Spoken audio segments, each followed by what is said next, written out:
to the formula. It looks pretty standard and boring from outside because these are the pieces of the puzzle we're going to address. What we're going to do different, though, the way we address it. And I think part of the disease with the retail business, people think, a lot of people in retail think they know how to do things when they don't. And a lot of times they perform the most fundamental issues at a very, 50% level, let's say, but they think they know. For example, if you talk to a sales associate, they will tell you that they're great salespeople. Yet, when you dig in a little bit and talk about what kind of sales process are you following, I bet you a lot of them are not going to be able to come up with an answer. And if they're not following any sales process, that means they're just flying by the seat of their pants. And then we can't get reliable results or even proper results out of people like that. What I have seen at even upper management, senior management level, people who think they know the stuff, but they don't. So we're going to bring in some sophistication to otherwise fundamental issues like hiring, training, targets and expectations, performance evaluations, compensation, incentives. We're going to talk about non-monetary incentives. Monetary incentives, we should be talking about that as well, but non-monetary incentives are the ones that people don't know how to use. And the beauty of non-monetary incentives, they don't cost you anything. And they're in the system already. People just are not aware of it. So we're going to talk about that. Motivation is key, right? Motivation is key. So I have a special technique for motivation that I'm going to share with you. And finally, leadership. Once again, everybody thinks they're the greatest managers, right? That's not the case, as we know. As we know, when you look at the performances of the companies, and they're not there. They're not even 25, 30% of their potential. That's why increasing the business 33% is not a big deal if you know what you're doing. And that's what we're going to talk about. By the way, part of the reason why I got promoted so fast was I've done things like from a very small store, I beat the flagship store of the district. When I was the regional manager, my region was supposed to be number 3 region out of 7, and the number 1 region was supposed to be beating me by 3 times. They were supposed to do 3 times my volume. And pricing is the same. So the profit, I guess, would be 3 times as well. And I used to beat them every day. That's why I got promoted to head office so fast, and because people thought it was a miracle. And it wasn't a miracle. It was just some of the things I've done, which I'm going to share with you, gave me that kind of sales increases. And I've done that at the executive level too. And I took a company which was doing $100 million, and my first year I did 30% increase, which is 100 million to 130 million. And my second year I did another 30% increase. So these are the reasons, if you use the fundamentals properly, and if you're not doing it today and suddenly you introduce some of the ideas that I'm going to share with you, you are going to see huge increases, but you have to do it right. Once again, just like we're talking about people, they think they're great managers, they think they know how to sell, they know how to do all this stuff, but they don't. So proper application of proper ideas or different interesting ideas is the key. So let's start with hiring. Why do we pay attention to hiring, because hiring is half the battle. You have to have the right people in the place. And we have to spend considerable amount of effort and time, first of all, designing the hiring process. We cannot just hire a person because they're breathing, right? Yet you're seeing that all over retail businesses. You know, just walk into any retail business and look at the people they have, because they don't have the process, they don't have the systems in place. So what are we going to do in terms of hiring? Number one, we're going to create the champ profile, I call it. So who are the champions of the company at this point? Depends on the size of your company. If you're small, you can just take one woman, one man kind of thing, each gender. And you're going to start with heavy duty work on developing these two profiles. And it's going to have all the demographics, obviously, all the psychographics, and the lifestyle. And on top of it, upbringing. Because they're already working for you, these are your two top people, okay? And if you have a large company, you may pull 3 or 4 of each kind of thing from the top performing people. And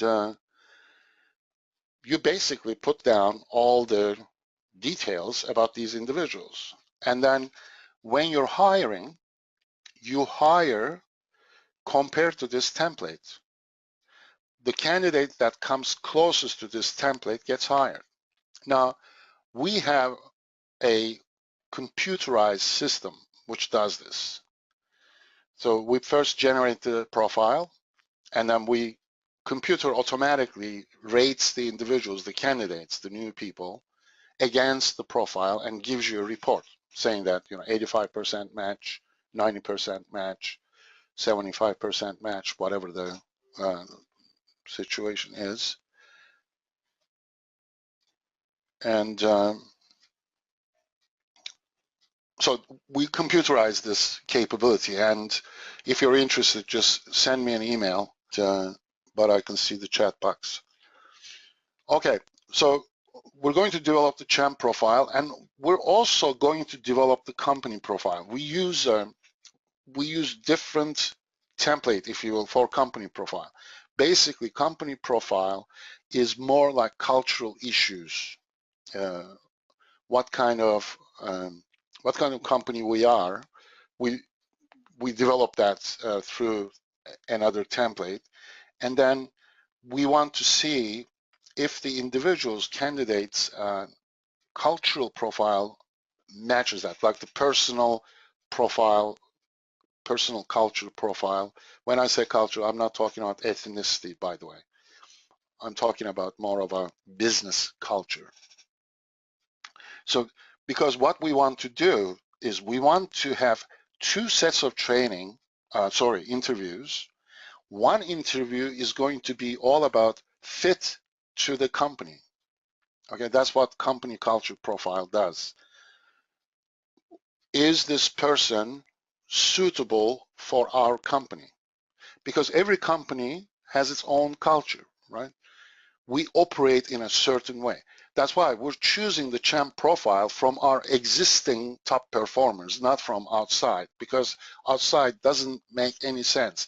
This is one huge difference compared to what a lot of other companies are doing.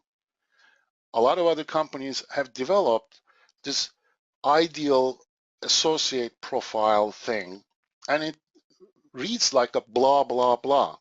It says, for example, well, the candidate should be extrovert. Well, who's going to say, somebody who's applying a sales position, who's going to say they're introvert? Everybody is an extrovert, right? When in the interview. So they have developed these profiles that are useless. And then they worry and they wonder why we're getting these lousy people, because your process is wrong. And this is the correct process. But you have to develop this profile, both profiles, properly, and then making sure that whoever is, well, when you use the computerized version, obviously it's much more accurate. But if you're leaving it to an individual, it's going to be interpreted somewhat because we're dealing with a human being, right? Anyway, bottom line is that this is the proper way of doing it, and it'll get you the right person for the job. And this first set of the interview should be done by the HR department and should be strictly culture. No skills, no experience conversation in this interview. It is strictly culture fit interview. And people, first of all, obviously, we're going to make sure there's some bottom line skill and expertise requirements met. But human resources job is to figure out if they fit the company culture properly. The second interview is going to be the technical interview, which means it's the hard skills, like if you're hiring a sales associate, can they sell?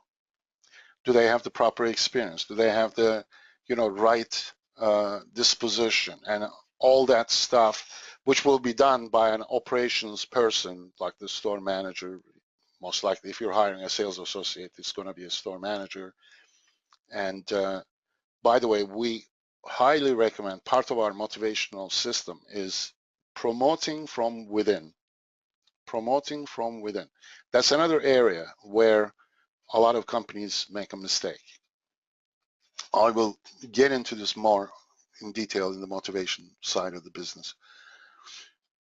Okay, so to make sure that your store managers are interviewing properly, you must give them interview training. You must give them interview training. These are the shortcuts people take, okay? They don't develop the proper profile. Some of them don't even know what, profile is. But those ones who are thinking they're doing the right job, they're using the wrong profiles. They have this over the cloud, sky level, blah, blah type ideal sales associate profiles, and they're hiring wrong people. So this is the right way to do it. Quickly, why hiring is critical? Because, as much as we see I'm talking about sales associates here mostly, as much as we see the position as junior and doesn't require a lot of skills, it sure does. Like, we need certain level of logic, certain level of people skills, certain level of selling skills. We need certain things. So 50% of people who are applying to your retail job at that income band, we're talking about a pretty low income band here, don't forget, right? So 50% of them are not going to be even qualified for that level. Therefore, finding good people is very difficult. Everybody wants the good people. Frontline people are your ambassadors. They're the ones who are representing the company, right? And yet, we pay them the least amount of money and we give them the least amount of training. So there is something that you have to be thinking about.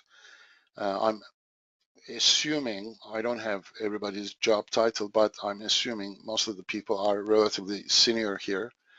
So one of the things you should be spending time on is how can I make my frontline people's life better in many different ways.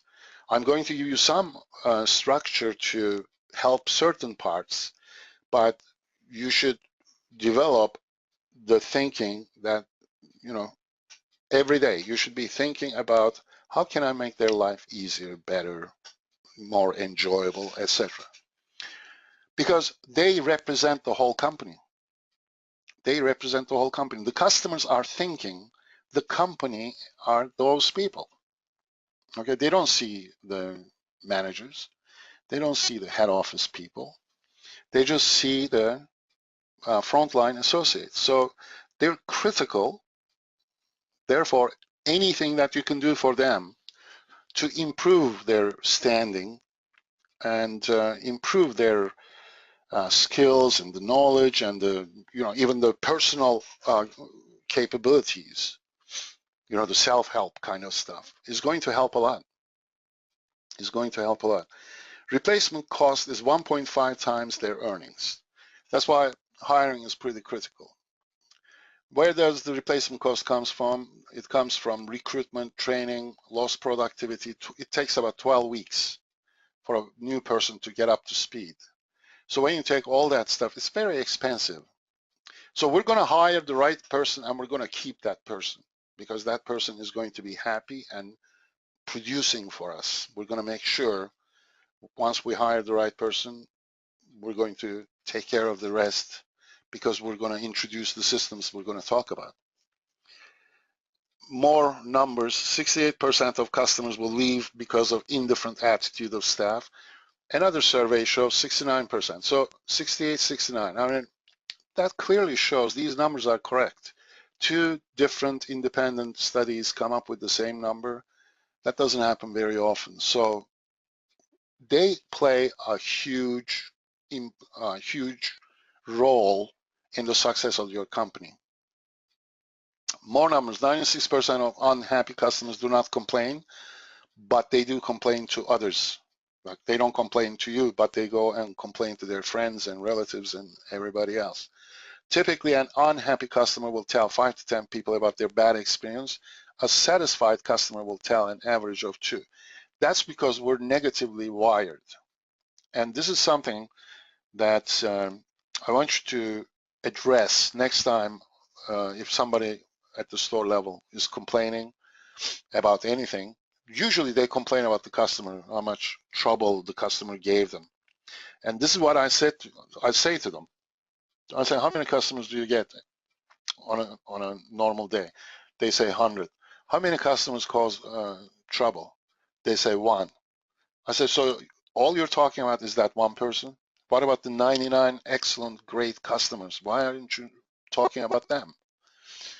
That's the human nature, right? We're negatively wired, and all they talk about is that one troubled customer, yet we have 99 people, great customers who gives us the business and keep paying everybody, right? So next time you hear something like that, same thing with the refund. People get so uptight about refund issues. And I say to them, how many refunds do you give? Well, we gave 1 last week. So how many sales did you make? Well, we made about 1,000. So you're worried about that 1 refund when you're making 1,000 sales? And if you have huge refunds, then there's something wrong with your product anyway, or something wrong with the organization. Anyway, that's the negative wiring of human beings. There's not much we can do except address it. Address it, because one of the things you have to do if you want to get to 33% increase, you have to keep the motivation at 250% at all times. You're not going to let any negative wandering around or hanging in the air. You have to nip it at the bud immediately, and this negative wiring causes a lot of demotivation. They're talking to each other. There's almost like a poison going around. You have to be in there to clear it up. It costs 5 times more to get a new customer than to keep an existing one. I'm going to give you a lifetime calculation of the customer, so that will address it better than just saying to people it costs 5 times more to get a new customer, because they go, but they don't really get it. So what we should be giving them is the lifetime value of the customer, where they see the calculation for their environment clearly, and it's no longer business because they absorb that easier. Okay. And final is university studies show that number one factor in a company differentiating itself from its competition is salesperson effectiveness. So everything is telling us how important these people are. So what we're going to do as part of the formula, we're going to put in some systems which are going to make them more productivity, more productive, more motivated, and less work for the management team, because system is going to do the work on your behalf. Okay. Best hiring practice, as we said, clone your top performers and train your store managers on it. So when you're doing the cloning, you start with demographics, psychographics, lifestyle, background. They're going to give you all this information. They're working for you right now. They have nothing to hide. They know you, you know them. They're going to feel extremely comfortable answering your questions. Like, you're going to say, so what do you do when you're free? What do you do in your free time? What magazine do you read? What newspaper do you? What television do you? What kind of movies do you like? I mean, more the detailed the profile is, better chances you're going to get the right person for the job. And as I said, we have the computerized version of this. You can do it manually, but we can certainly do it for you through the DMS Retail Profiler. Next is training. Now, again, everybody gives lip service to training. Obviously, you guys appreciate the training. That's why you're here. But here's what happens with the training. Number one, people, upper management, don't take it serious enough. Number two, if they take it serious enough, they may get some bad experiences, because not every training is equal, right? There's training that could be a total waste of time. There's a training that you can get some aha moments, which is very useful, and I'm hoping our session today is going to be like that. And so when people go to training and they come back and nothing changes, the person in charge says, I wasted all that money. I spent the time and the money for these people to learn something. They came back, they're doing even worse than before. And unfortunately, there's a ton of training out there that would do that to you. People who don't know, that's one of the differences DMS Retail gives you. All the people we have, everybody is an ex-retail professional. Everybody worked at pretty much a lot of levels, mostly executive levels. So we know how this stuff is done, and we talk about the actual real world business. And there are lots of training there. They talk about the stuff, but the person who's even doing the training has never been in retail in their life. They're a bunch of trainers, right? Anyway, so training is extremely important. We're walking this new hire through, right? So we have to have formal training for the individuals, and that training better be top quality. So what is that training going to be about? Sales skills, minimum 1 day, minimum, which should include people skills and listening skills. Product knowledge, people have to know product inside out, sideways, up and down, especially nowadays, because customers are studying the product on the internet. We didn't have this before. Before internet, it was so much easier.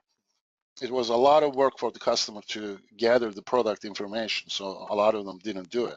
But now, flick of a button, put it on Google, you get a ton of information about the product. So they come into the store knowing about the product quite a bit. So your sales associate better be on top of this so that customer says, wow, these people know what they're talking about. Because if customer thinks customer knows more about the product than the sales associate, guess what? They're not going to trust that person to begin with. And as an extension, they're not going to trust the company. And if they don't trust the company, they won't spend the money, because purchase is all about trust. And so product knowledge, extremely thorough and extremely detailed. People have to know. And another thing you should be putting in there is stories for key and or signature products that you have. Each product, important product especially, should have their own story. And that's critical because especially higher price items, why am I paying that price? Like I want to hear the story. I want to, if it's a, a mechanical thing or electronic thing, how is the finish? What kind of metal, this phone is using? Why are they using that kind of metal? Because it resists this, water, that, temperature, whatever. There has to be a story behind every important product. Customer service, you're going to brainwash them right at the outset that customer is number one, period. And I'll talk about that briefly in an upcoming slide. Policy, procedure, communications, they have to understand all the policies and procedures.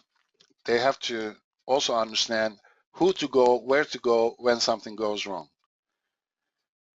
And then training on company culture. What kind of company are we? What are our values? What are our guiding principles? This is your formal training agenda. And it can take a week, it can take 2 weeks, whatever it is.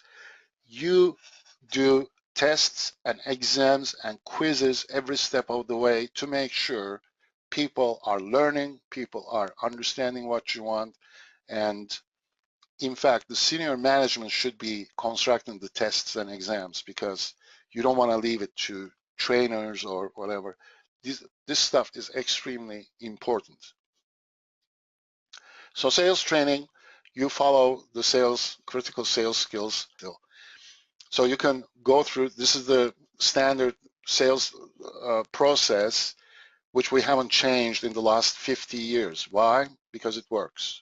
So make sure everyone learns this process. And then once they're professional about this, or when they're an expert on the sales process, they can skip some of the steps. But at the beginning, they should understand and follow every single step. Magic phrases that I like to hear from my sales associates. I'll take care of that for you. I take full responsibility. We want and appreciate your business. Thanks for shopping at our store. Considering it done. Everybody, not just the buyers, not the purchasers, everybody should be thanked for coming into the store. It has to be zero tolerance, 100% of the time.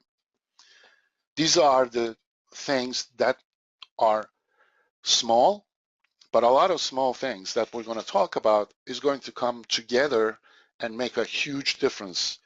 The difficulty, what I'm seeing in a lot of companies, why they're falling apart, is the follow-up is not there, because follow-up is a lot of work and it's hard work from the upper management. But that follow-up has to be done. When I say 100%, it has to be 100%. You can't just leave it to its own track, because it'll fall apart. But people don't necessarily want to do this 100% of the time, right? This is just one example. There are a lot of things. They fail to thank the person because they didn't buy or whatever. Your job is to make sure this is done 100% of the time. And that's where the really well-run companies differ from not so well-run. And I'm going to give you a ton of these examples where we look at them as small things, but in fact, they can become very big things. A couple of things that you should be incorporating into your sales training: value-added selling. So add some value to to the customer experience at no cost or very little cost to the customer. So all you need is ideas. I mean, look at what Starbucks did. Starbucks started. When they started, there were like 5 other coffee shop chains. So they didn't invent the coffee shop business at all. They came in to a relatively crowded market, actually. But they did what is a great example of value-added selling. They hired great people, especially at the beginning. People were just amazing. I still wonder how they found those people, because most of them are also part-timers, probably a lot of university students. Anyway, bottom line, they managed to motivate those people, and they created a great environment. That's what they did. And that's what value-added selling about. It doesn't have to be a huge investment. You can come up with all sorts of ideas if you think. And here, maybe you should come up with an idea club of the month, because if you have, let's say, even 10 stores, you have 50 people minimum, maybe more, depending on how big the stores are. So idea of the month will get you 50 ideas a month. I mean, there's got to be a few good ones. So you pay $100 for the top idea, $100 a month, nothing compared to what you're getting from people. And you do that religiously, you're going to see amazing ideas are coming through. That's just one little thing for you. Another training should be done on building the relationship with the customer. And the bottom line is people like to buy from people they like, right? So we have to create that friendship. That's the framework. You have to think about the friendship. How can we create a friendship with the customer? It starts with knowing their names, right? Simple. And, this is not a sales course, but these should be included in the training. That's what I'm saying. And in terms of customer service, the brainwash should get to a point where this saying does not receive laughter. Rule number 1, customer is always right. Rule number 2, if customer is wrong, refer to rule number 1. So what we're saying here is we're not stupid. We know some customers are wrong, but we're saying it doesn't matter. It doesn't matter because our main philosophy is customer is everything. Customer is everything. There's no customer, there's no business, there's no paycheck, there's no nothing. So let's get our heads around this and make sure. That's why I'm using brainwash, because they shouldn't even be thinking about any other way of looking at the customer. They shouldn't even be dreaming about looking at the customer in any less than customer is number 1. So you have to do a lot of work to achieve that level. It's not easy. It's not easy. That's why these are the things that are making a difference, right? Some companies are doing a phenomenal job, so their whole front line and the whole company, for that matter, knows how important the customer is. Some companies are not doing the same job, so they're taking the customer off, they're losing the customers, and then they're losing the business eventually. The only thing is, losing the business doesn't happen overnight, so they don't know what happened to them. But we do.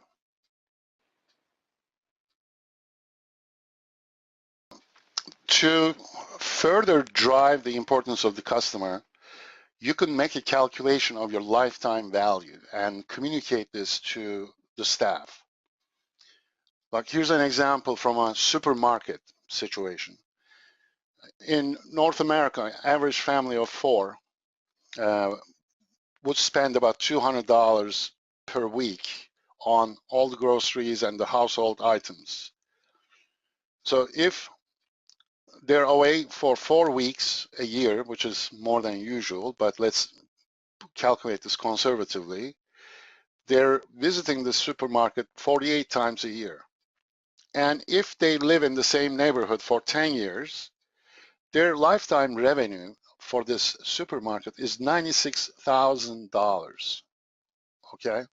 Yet, what does cashier see in the cart? $200 worth of groceries and household items. They should be treated like a $96,000 customer.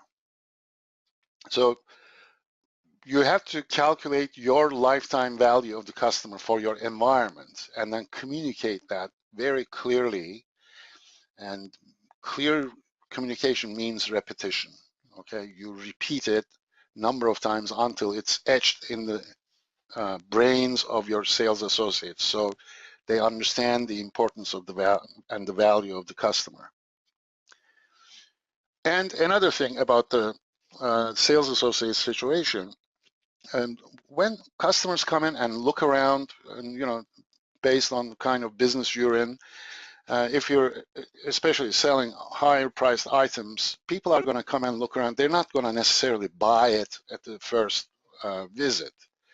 So some of the uneducated sales associates talk about tire kickers, right? We all heard the term tire kickers.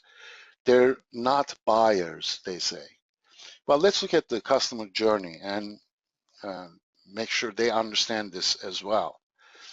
It starts with the awareness. They have to be aware of your organization to be able to give a visit, to pay a visit to the store. So awareness is one thing. That's why we do a lot of marketing and those kind of things. But after the awareness step, especially if they're making a big purchase, they're going to build preference. Where do we buy this from? There's a whole bunch of competition out there. Which company are we going to buy from? Which retailer, which store are we going to buy from? That's called building preference. And this is when they visit the store, they talk to people, because they want to understand if they want to trust this company compared to the competition, if they want to spend their money at this location rather than competition. And this is where tire kicker business comes into play, because they're not necessarily buy it right at that moment. They haven't checked the competition yet. So they're going to check the competition, and if your people do the best job, guess where they're going to buy from? They're going to buy from you. That is why there's no such thing as tire kicker in this business, in any business for that matter, because people won't show up if they're not inherently interested in your product. Like, for example, as a person, I don't go to Victoria's Secret to look around, right? I have no interest in their products, but I spend time in electronics store because I'm interested in gadgets, and most men are. And so you can learn. And even if I didn't have an intention at all whatsoever to purchase anything at that day, but I'm in the store because I'm inherently interested in the product or products, a very good salesperson can make a sale to me. They can, if they know how to talk, if they know how to present, if they have the proper skills, they can, in fact, make a sale to me because I'm inherently interested. But even if I'm not making a purchase that day, that doesn't mean I'm not coming back. So if they treat me right, I'm coming back. If they're not paying me attention, if they're not showing any acknowledgement, even my presence there, I'm not going to like that place very much. So this is extremely important. This customer journey has to be communicated to the sales associate, should be part of the training as well.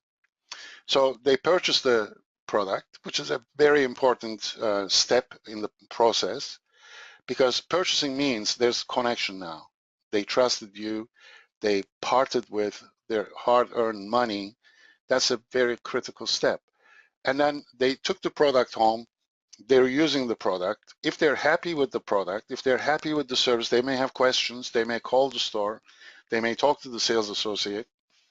And if they're all happy with this experience, they're going to come back and purchase more. Maybe the same item, or if it's consumable, maybe other things, but they're going to purchase again. And that's what you want, right?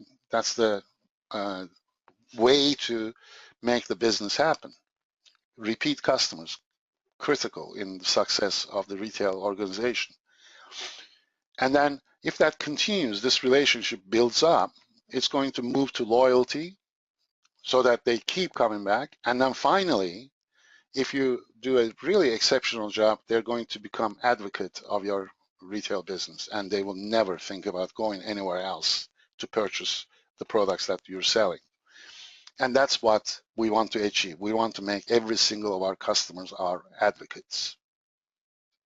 Okay, moving on.